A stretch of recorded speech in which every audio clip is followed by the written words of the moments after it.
So today, we write a new story in our lives.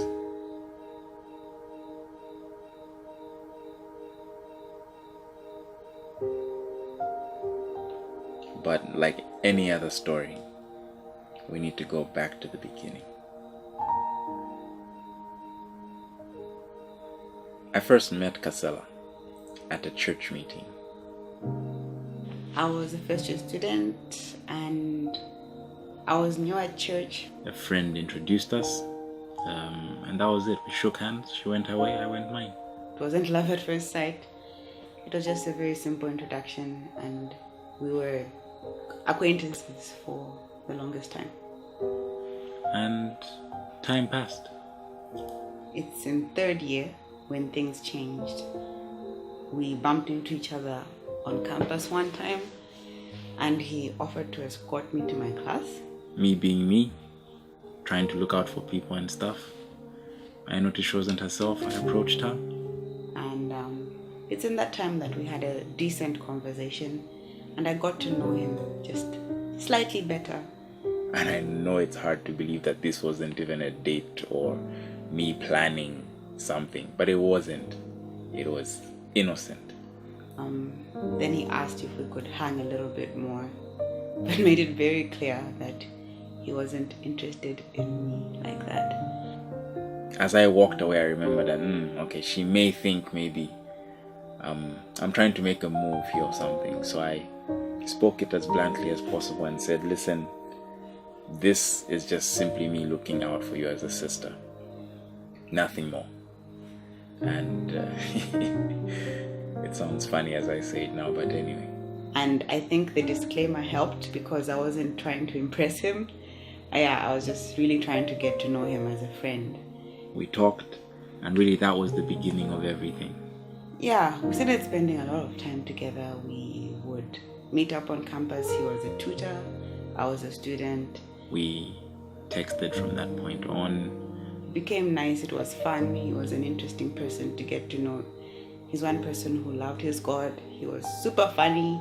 We enjoyed a lot of the same things, so it was easy. I began to take note of her as someone I would be interested in being in a relationship with for purposes of marriage. And it's in that I started feeling a certain type of way. And I remember in the middle of all that, he asked to see me one Wednesday afternoon. We met up. I was escorting her home. We sat down at some bench midway, and so I open up and I say, it's only fair that you know how I feel about you. And I laid down, as you would call it, my manifesto. He told me how he'd been seeking God and, was convicted about spending the rest of his life with me. And funny, she had a bottle in her hand the whole time, which she deformed the whole time I was talking. By the time I was done, it didn't look like a bottle whatsoever. He told me these grand things I wasn't expecting to hear, but I enjoyed hearing them. She shocked me because when I was done, I kept quiet and she was just like, are you done? And I said, yes, I'm done. And she said, okay, thank you. Please excuse me. And she walked away. And I just sat there, and in that moment I'm like, wait, have I just ruined our friendship right now? And I remained there for like 30 minutes, just looking at the lakes. When you're trying to figure things out, those are really big things to hear, but at the same time, those were definitely the things you wanted to hear. There was a lot of seeking God, like, is this really where you want me to go? Is this really who you want me to be with? And a couple of days later, I got back to him because I felt the same way. 2018, I was still sure that this is the person I want to be with. We were on the same path in as far as we wanted to marry each other.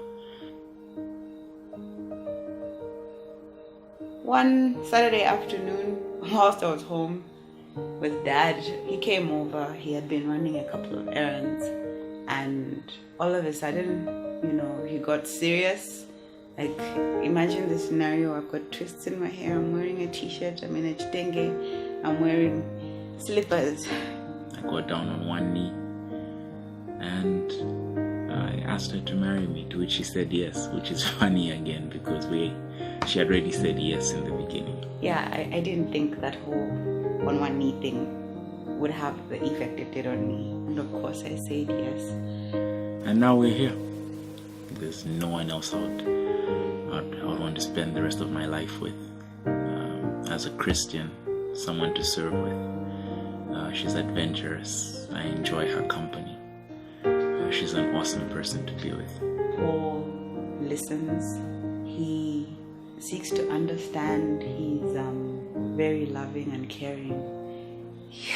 There are not enough words to describe him, but all this is summed up in really that he loves his God, and I see that in how he treats me, in how he treats his family, in how he treats his friends and everyone around him. It's been an amazing journey. It's had its ups and downs, but it's been awesome. In retrospect, even those downs, you then just see how they fit into the story. And we are here today, married, hopeful for the future and everything that it has in store for us. In all this, I would really love to acknowledge God's hand in this relationship, in this process, in everything. I know with 100% surety that I'm with the person I need to be with. I'm looking forward to spending the rest of my life with him. I love you very much, Kasala. There's no one else I'd want to spend the rest of my life with. I'm excited about our story together from here on out.